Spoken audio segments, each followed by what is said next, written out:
যখন বলা হয় মসজিদে এসে সে বলে পরে। লিখে দে কবে কতদিন বাঁচবি তুই, লেখ। এই ছেলে লেখ। হাসতেছেন হাসতেছেন, ইন্না লিল্লাহি। সে বলে পরে।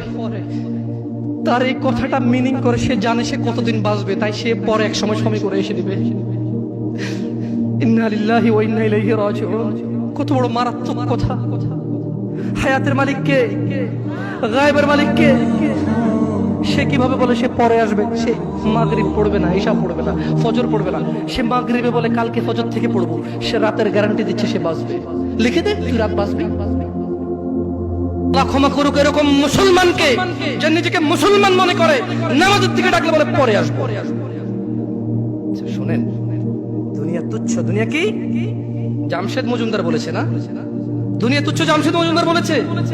কে বলেছে? কে? আল্লাহ জাল্লা ওয়া আলা,